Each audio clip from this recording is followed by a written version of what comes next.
The world of gymnastics is often seen as graceful, powerful, and awe-inspiring, but behind the dazzling performances lies a dangerous truth. One small mistake can turn deadly. Over the years, gymnastics has seen tragedies that shook not only the sporting community but the world at large, reminding us just how unforgiving this sport can be. From fatal training accidents to heartbreaking competition falls, these are 5 of the most terrifying gymnastic deaths ever recorded.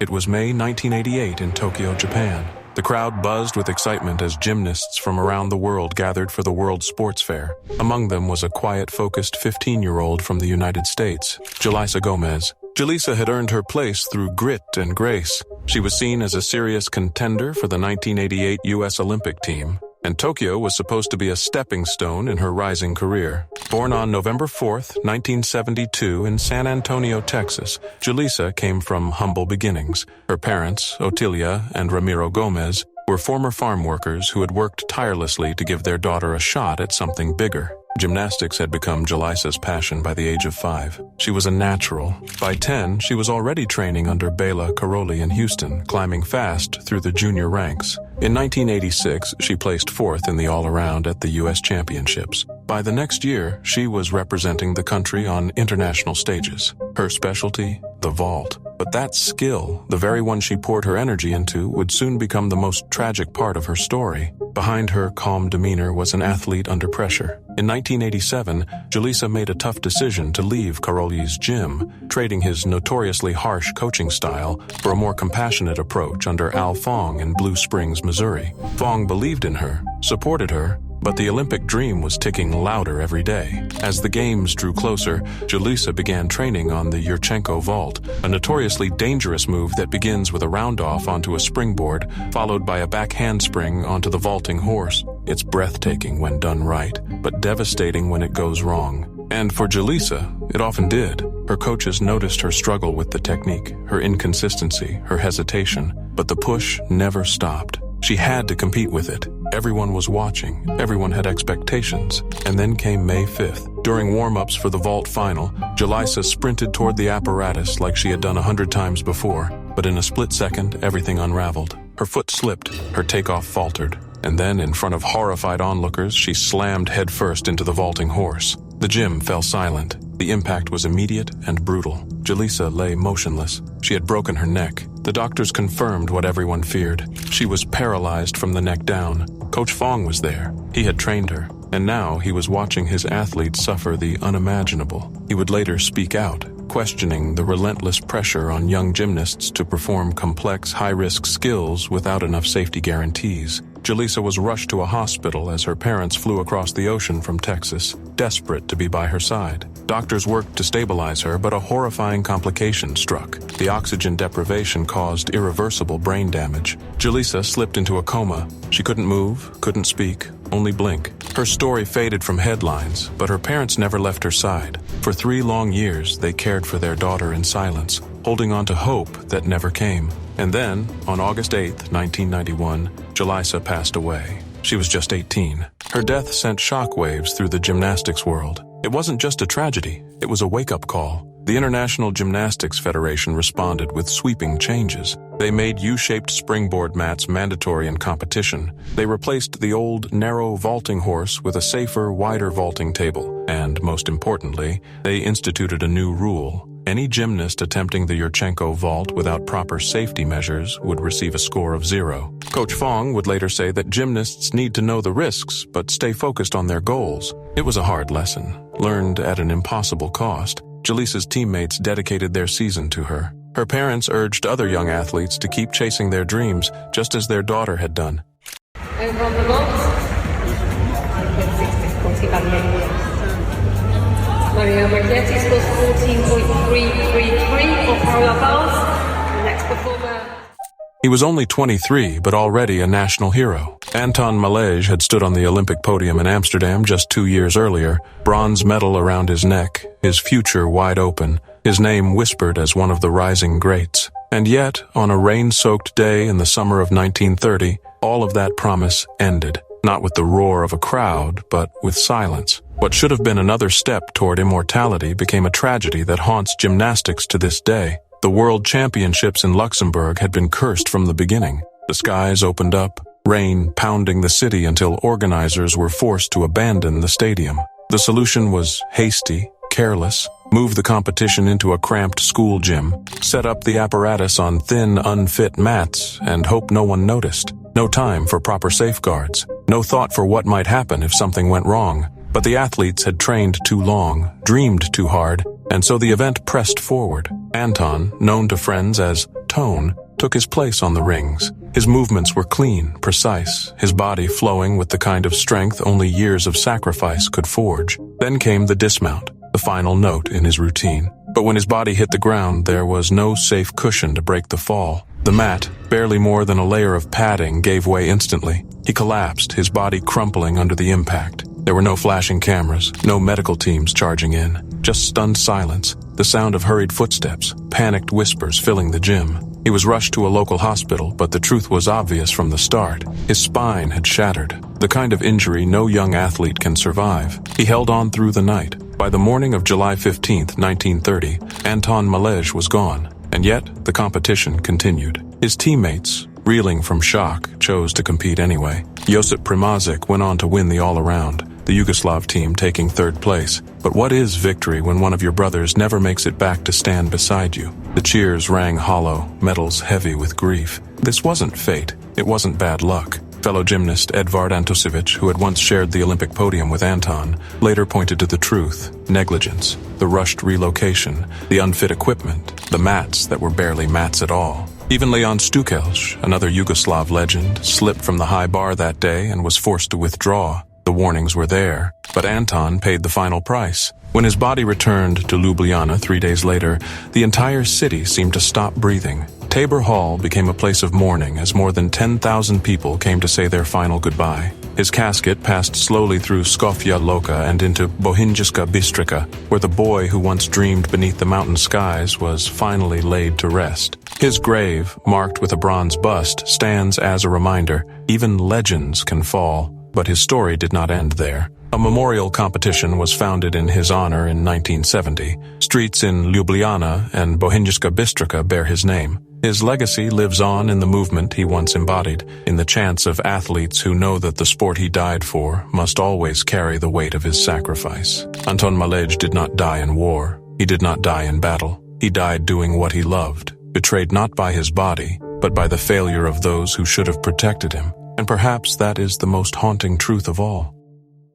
It was July 26, 1994, in Kansas City, Missouri. Christina Henrich was just 22 years old when her body finally gave out. Her organs shut down, one by one, unable to recover from years of damage. And just like that, one of the most talented gymnasts America had ever produced was gone. But this wasn't a story of a single tragic moment. It was a slow, painful unraveling. Christy had always been a fighter. Born July 18, 1972, she was 4 feet, 10 inches, but powerful, graceful, and fiercely determined. By the age of 14, she was competing at the national level, earning her place on the U.S. national gymnastics team just 2 years later. Her rise was fast, and by 1989, she was one of the brightest stars in the sport. She represented the United States at the World Championships in Stuttgart, helping the team secure a 4th-place finish. On the uneven bars, she came heartbreakingly close to a medal. Her future was full of possibility. The Olympics were calling,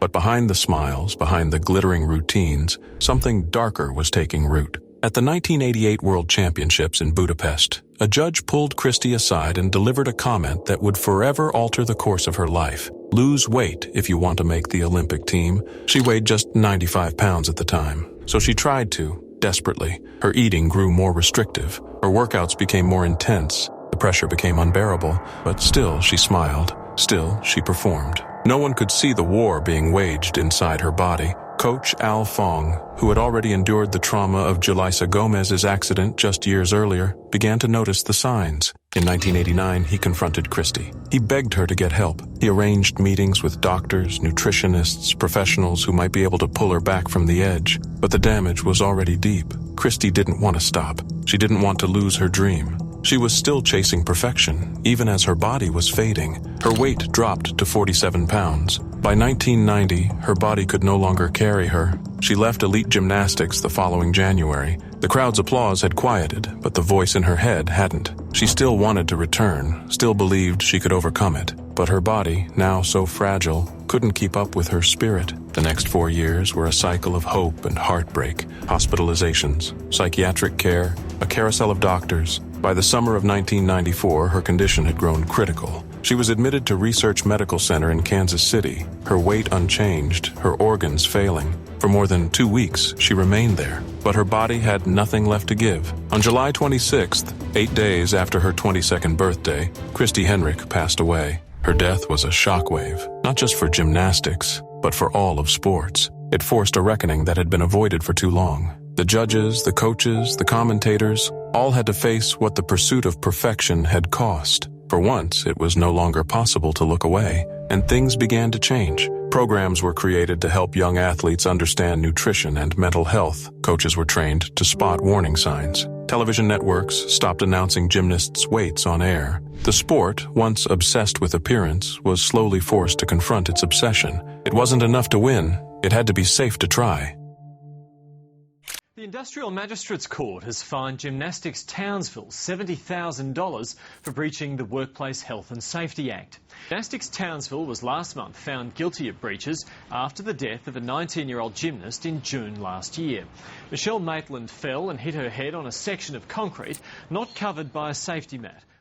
June 18th, 2009, Townsville, Australia. The night began like any other. 19-year-old Michelle Maitland rushed out the front door for gymnastics training, her voice echoing through the house as she called to her mother, "Are we having that steak when I get home?" She didn't wait for an answer. She never came back. It was the last time her mother would ever hear her voice. Inside the Aitkenvale gym in Townsville, the air was filled with the rhythmic sounds of practice, feet hitting mats, bodies flipping, coaches shouting encouragement. But that night, one mistake, one overlooked detail, would turn a routine training session into a nightmare. Michelle, full of determination, attempted a backward twisting layout, a move so advanced it's usually reserved for elite gymnasts. She launched herself into the air, body spinning, heart racing. For a split second, everything looked perfect. Then the rotation went too far. Instead of landing safely on the padded surface, Michelle came crashing down head first onto bare concrete. A section of the floor that should have been covered by 6 meters of protective matting had been left exposed. There was only half the required padding, and her skull met the unforgiving surface with unimaginable force. Witnesses say the sound of the impact silenced the gym. Coaches and teammates rushed to her side, but the damage was already done. Michelle was rushed to Townsville General Hospital, her condition critical. Her family gathered, clinging to hope, but by the following day, that hope was gone. Michelle was gone. A daughter, a sister, a friend, the bright, laughing girl who only wanted to relive the joy of gymnastics was taken in the most preventable way imaginable. The aftermath was devastating. Investigations revealed her coach wasn't even qualified to teach the move she was attempting. Someone had shifted the mat earlier in the day and failed to put it back. No one checked, no one corrected it, and because of that, Michelle paid with her life. Her mother later admitted the horrifying truth. Her skull was smashed to smithereens, words no parent should ever have to say. Her death sent shockwaves through Queensland. A safety review of gymnastics clubs across the state revealed chilling findings. Only 8% of facilities had proper controls to prevent hard surface contact. Dozens of enforcement notices were handed out. Many gyms were operating with unqualified coaches, poor safety planning, and equipment that wasn't even set up correctly. Michelle's death was not an isolated freak accident. It was a tragedy waiting to happen.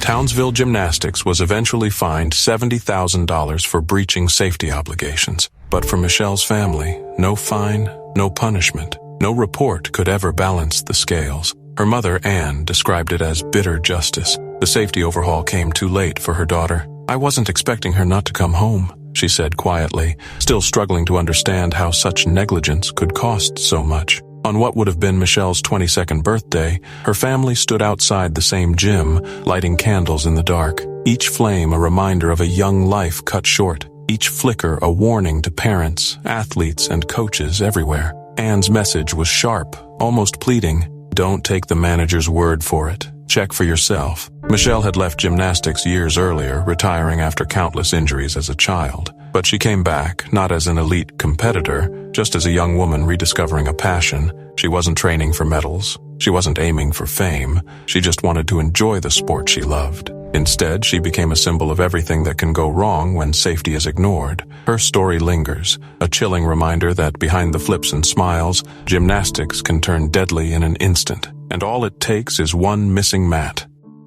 It was November 8th, 2019 in Hampton, Connecticut. Inside the familiar walls of the New Era Gymnastics facility, 20-year-old Melanie Coleman was doing what she had done for most of her life, training on the uneven bars. To anyone watching, it would have looked like just another routine practice. It only takes one misstep to change everything. Melanie slipped. In an instant, a fall turned catastrophic. She hit the mat with a force that immediately signaled something was very wrong. Paramedics were called. Her coach, Thomas Alberti, who had trained her for nearly a decade, was one of the first to reach her. He knew every part of her technique, every step of her routine. And now he was watching the unthinkable unfold before his eyes. Melanie was rushed to Yale New Haven Hospital. The doctors tried everything, but the spinal injury was devastating. 2 days later, on November 10th, Melanie Coleman was gone. She was only 20. The news broke hearts, not just in Connecticut, not just in the gymnastics community, but across the country. Because this wasn't some reckless dare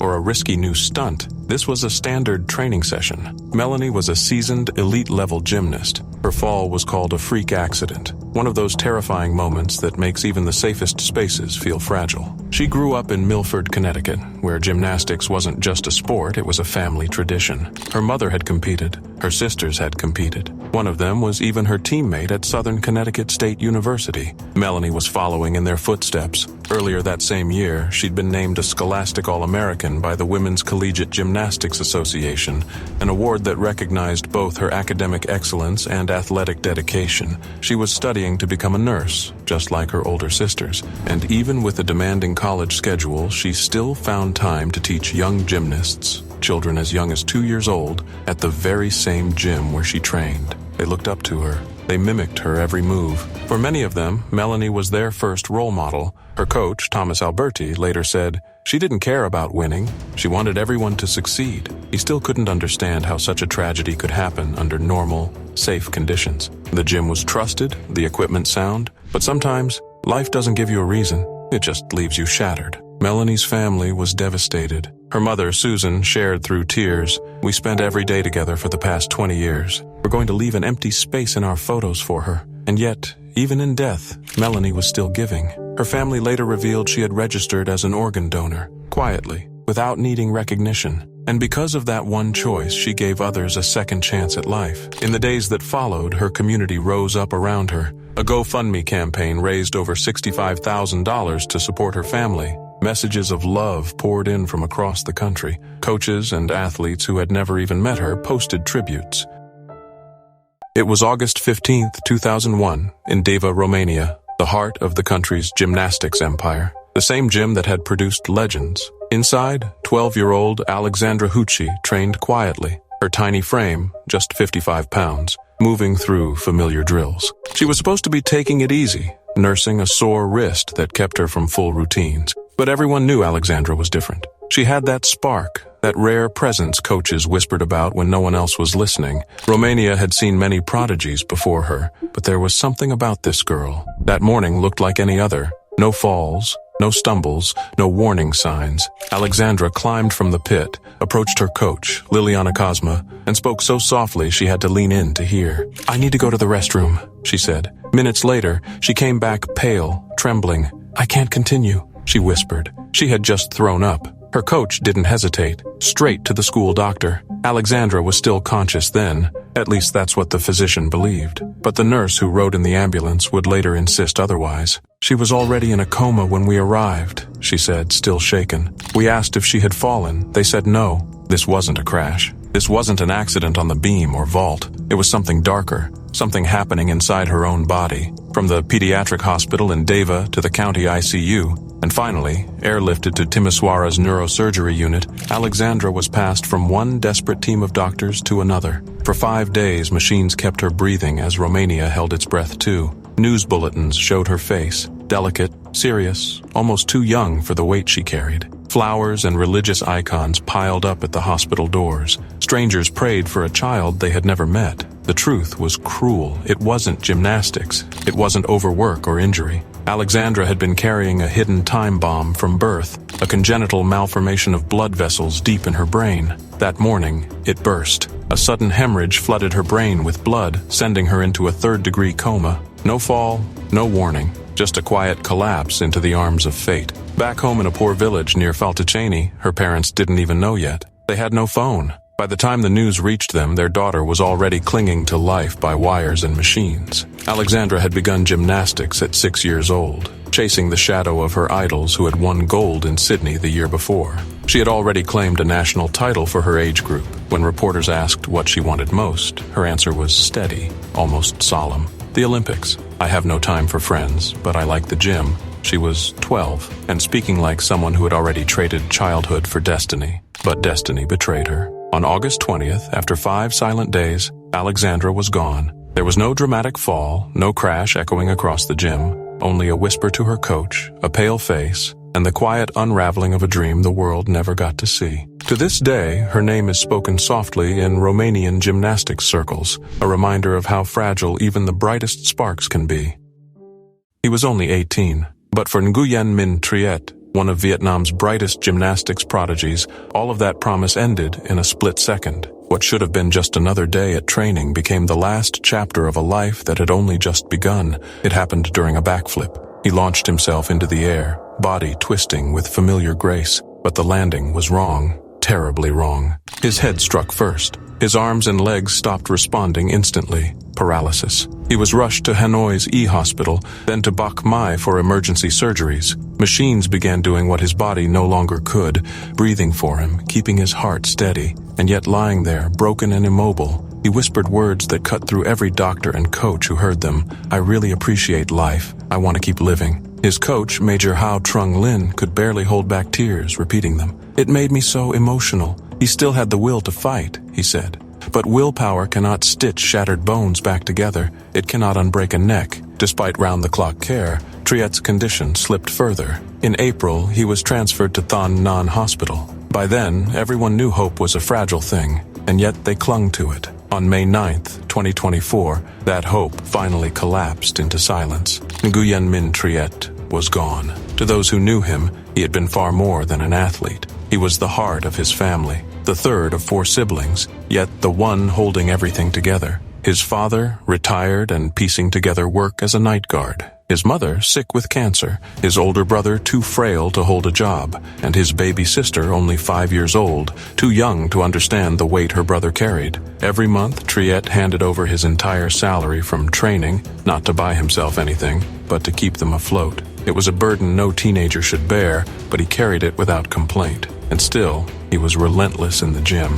He started gymnastics at 7, joined Vietnam's national youth team by 12, and by 15 he was sweeping national titles year after year. In 2022, he won bronze for the Army team at the 9th National Sports Festival. He was weeks away from finishing high school. He wanted more. Senior competitions, bigger stages, maybe even the Olympics. All of that lay just ahead, until the fall. November 10th, 2023, the National Sports Training Center in Hanoi. Triet attempted 2 backflips into a foam pit, something designed to be safe, but instead of rebounding, his neck snapped under the weight of his landing. A simple miscalculation, and everything changed. In gymnastics, the margin for error is thinner than a blade. In the months that followed, Vietnam's sports community rallied. Donations came in. The Vietnam Gymnastics Federation made sure Triet had the best care possible. Doctors did all they could. His coach admitted that deep down, they knew what the outcome would be. We knew the chances were slim, but it doesn't hurt any less. He always fought harder in competition than in practice.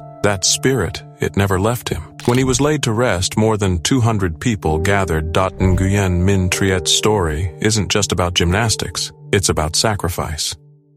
It was July 3, 1980, in Minsk, just 2 weeks before the Moscow Olympics. Inside the Minsk Palace of Sport, 20-year-old Elena Mukhina stood alone under the fluorescent lights, preparing for yet another grueling training session. Only 2 years earlier, Elena had shocked the world. In 1978, at the World Championships in Strasbourg, she claimed the all-around gold, defeating legends like Nadia Comaneci and Nelly Kim. A star was born. Soviet pride soared, and Elena was suddenly no longer just a gymnast, she was a national symbol. But behind the glitter of medals and state praise was a darker truth. Elena was trapped inside a brutal system that demanded perfection at any cost. Her body was already breaking down. A year before, she had broken her leg, a serious injury that should have kept her out for months. But in the Soviet sports machine, recovery wasn't a priority. Her cast was removed too early. She was forced to drop weight fast. The pain, irrelevant. The weakness, ignored, because all that mattered was the Olympics. And then came the final blow, the Thomas Salto, a tumbling pass so dangerous it was designed for male gymnasts. Few women even dared to attempt it. Elena didn't want to. She told her coach, Mikhail Klemenko, again and again, it's too risky, but her protests were brushed aside like dust. Klemenko insisted she learn it. If she refused, she knew what would happen. She'd be replaced. So that day, July 3rd, she ran, she tumbled. And as she began the Thomas Salto, she under-rotated. In a flash, her chin slammed into the floor with a sickening crack. The gym fell silent. She wasn't moving. Elena had broken her neck. She was instantly paralyzed from the neck down. As the news spread behind closed doors, panic set in. Not about her injury, but about the image of Soviet dominance. They told the media she had fallen from a balance beam. Others said it happened during a vault run. Anything but the truth. Anything but the fact that she had been forced to attempt a move she had warned might kill her. They blamed Elena, called her careless. But those who knew her knew the truth. She had seen this coming. She had begged for caution. In one of her rare interviews, she said quietly, it was going to happen. I told them I could break my neck, and she did. Elena didn't lash out in anger. She didn't name names. Instead, she exposed the system that saw athletes not as people, but as tools for national glory. Victories were more important than lives, she said. She didn't even fully blame her coach. To her, he was just another gear in the machine, following orders, doing what was expected. But the impact of her injury rippled beyond her own tragedy. Nellie Kim, a teammate and fierce competitor, said she was shaken to her core. Why was she being made to do something she wasn't ready for? Kim asked. After witnessing the cost firsthand, she quietly retired after the 1980 Games. Elena would receive medals later, ceremonial honors like the Order of the Badge of Honor and the Olympic Order, but none of it erased the years of suffering. None of it gave her back her body, her youth, or her dream. She endured 26 years in that state, and on December 22, 2006, she passed away at age 46. The 18-year-old man who fell from a light pole during the Eagle celebration has died. Tyler Sabapathy had been on life support since Sunday when he fell at 15th and Market Streets in Center City. January 26, 2025, Philadelphia, Pennsylvania. The streets of Center City pulsed with chaos and joy as thousands of Eagles fans flooded the night, their voices echoing against glass towers, fireworks bursting like cannons in the winter sky, green smoke, chants of "Fly, Eagles, fly," and wall-to-wall people turned downtown into a sea of frenzy. Among the revelers was 18-year-old Tyler Sabapathy, a freshman at Temple University. Not just another face in the crowd, Tyler was a decorated gymnast, a prodigy who had collected more than 120 medals in competition. His friends described him as fearless, relentless, and full of promise. That night, caught in the electric storm of victory, he looked like every bit the young champion he was. At the corner of 15th and Market, adrenaline surged. Tyler spotted the light pole, slick with condensation, already swarmed by fans daring each other to climb. To most, it was dangerous. To Tyler, it was instinct. Years of training, balance, and aerial control made him believe he could handle it. Cheers erupted as he scaled higher, his gymnast's body pulling against the steel, legs hooking, arms steady. For a moment, the pole became his apparatus, the crowd his audience, but celebration has a cruel way of turning. A slip so fast, so merciless, sent him crashing down. The roar of the crowd twisted into screams as Tyler's body twisted midair, then struck the unforgiving concrete below. He landed hard on his back, the whiplash of his skull against pavement echoing louder than any firework. People rushed toward him in shock, the night's joy collapsing into horror. Paramedics carved through the chaos, sirens splitting the celebration as they raced him to Jefferson Hospital.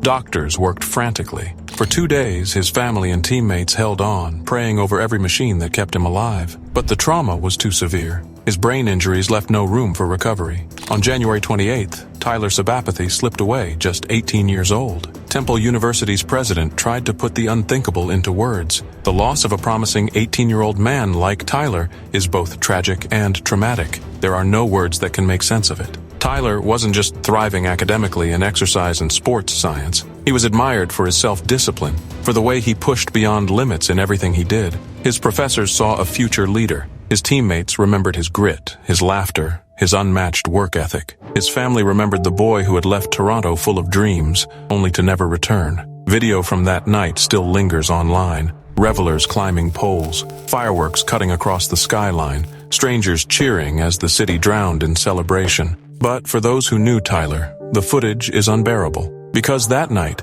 the victory Philadelphia celebrated became the night one young gymnast fell for the last time. A boy who once seemed untouchable in the air, grounded forever by one slip. It was July 1998, New York City pulsing with the energy of the Goodwill Games. Inside the arena, 17-year-old Chinese gymnast Sang Lan stood poised at the edge of the vault runway. She had done this 1,000 times before. Just a year earlier, she was China's national vault champion. This moment was meant to be another stepping stone, a routine warm-up, a simple timer vault, just muscle memory and air. Nothing dangerous, nothing unusual, but in a split second, everything changed. As Sang sprinted forward and launched into the air, something was wrong. Mid-flight, she lost control. There was no time to correct her form, no way to adjust. She came crashing down, head first. The sound of the impact silenced the room. When she didn't move, panic set in. Sang was rushed to Nassau University Medical Center. Emergency spinal surgery followed. Doctors worked to realign her spine and stabilize her shattered body, but the damage was already done. Sang Lan was now paralyzed from the chest down. Her legs, her independence, her dream of gymnastics, all gone. In the chaos that followed, a chilling accusation began to surface. Sang, still in her hospital bed, claimed the fall wasn't just a tragic accident. She said a coach from another team had stepped into the vault area moments before her attempt, removing the safety mat without warning, without telling anyone. A sudden, reckless act, one that would leave her broken. But when she tried to speak, officials dismissed her. They said she was confused, that her mind was clouded from trauma. The headlines focused on her injury. The world sent flowers. Celebrities offered their support. Leonardo DiCaprio, Celine Dion, even Christopher Reeve. But as the lights dimmed, Sang found herself living a different kind of nightmare. While recovering in the U.S., she was placed in the care of K.S. Liu and Gina Hu Hung, a Chinese-American couple who promised to support her through recovery. At first, they were her lifeline. But that lifeline began to twist. Sang later revealed that they had taken control of nearly every aspect of her life. They restricted her speech, blocked her from speaking openly about the incident, and allegedly withheld care they had promised to provide. Her medical needs were left unmet. Her voice silenced again. In 1999, she returned to China. There, the government hailed her as a national symbol of courage, a face of resilience. She lit the Olympic torch in 2008, hosted television shows, smiled for cameras. But behind that public image, Sang was still struggling, still hurting. She said the same institutions that once held her up had slowly let her fall again. Her therapy grew infrequent. Her legs weakened further. Every step forward was uphill and lonely. Then, in 2011, 13 years after that fateful vault, Sang spoke out. She filed a lawsuit in the United States naming AOL, Time Warner, USA Gymnastics, TIG Insurance, and the very couple who had once cared for her. The accusations were staggering. She claimed the fall was avoidable, the aftermath mishandled, and her trust betrayed. She demanded $1.8 billion in damages. But this wasn't just about money, it was a battle for truth. Sang said her caretakers had spread lies about her, tried to manipulate public opinion, and even acted inappropriately while she was most vulnerable. A police report was filed, allegations piled up, and public opinion fractured. Some called her brave, finally reclaiming her voice. Others accused her of being bitter, or worse, manipulated. But Sang stood firm. After all these years, she wasn't chasing pity. She wanted accountability. Her legal case became tangled in delays and limitations, but she never let it fade. Her fight was no longer just personal. It was universal. For every athlete who felt used, for every young girl told to stay quiet, for every victim who'd been buried under silence and shame,